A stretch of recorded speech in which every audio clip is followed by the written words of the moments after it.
চট্টগ্রাম নগরীর আতুরার ডিপো এলাকায় স্তূপ করে রাখা হয়েছে লবণযুক্ত কাঁচা চামড়া। ঈদের দিন থেকে নগরী ও পাশের বিভিন্ন উপজেলা থেকে এসব চামড়া সংগ্রহ করেন মৌসুমি ব্যবসায়ীরা। তবে সরকারি দরে চামড়া সংগ্রহ করলেও আড়তে সেই দাম পাচ্ছেন না বলে অভিযোগ তাদের। ফার্স্টে 300 টাকা মূল্যছে, ওইটা তো আমার কিনে পড়ে না, আমি কেমনে দেবো? তারপরে গেছি যেতে মাল এখানে জাম হইতেছে আস্তে আস্তে, কয় 100 টাকা 150 টাকা। দেশের মধ্যে সবকিছু দাম বাড়তেছে, কিন্তু চামড়ার দাম বাড়তেছে না। সরকার চাইলে এই চামড়া সরকারের নিজে কিনে সরকারের নিজে এক্সপোর্ট করতে পারে।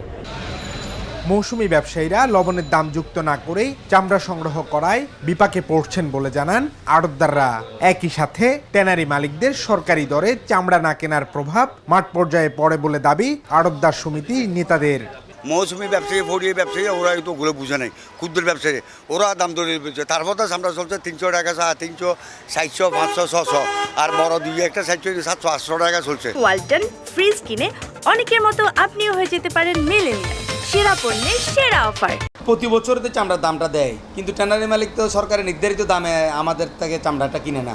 সরকার তো তখন আর মনিটরিংও করে না। বাণিজ্য মন্ত্রণালয় বলেন, বক্তা বলেন, কেউ আমাদের কাছ থেকে খোঁজখবর নেয় না। আসলে আদৌ আমরা কি চামড়াটা বিক্রি করতে পারছি ট্যানারি মালিকের কাছে, বা কী দামে বিক্রি করছি? এদিকে আড়তদার বা লবণ ব্যবসায়ীদের কারণে কোনো চামড়া যেন নষ্ট না হয় সেজন্য মাঠে নেমেছে বাণিজ্য মন্ত্রণালয়ের মনিটরিং টিম। এবং আমরা মূলত সমন্বয় করছি, যাতে করে তাদের কোনো সমস্যা হলে তারা আমাদেরকে জানালে আমরা স্থানীয় প্রশাসন আছে, সিটি কর্পোরেশন আছে, পুলিশ আছে, পাশাপাশি মন্ত্রণালয়কে আমরা অবহিত করে সমস্যাগুলো সমাধানের চেষ্টা করছি।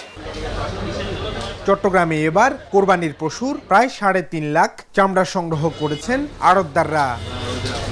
আব্দুল্লাহ রাকিব, মাছরাঙা সংবাদ, চট্টগ্রাম।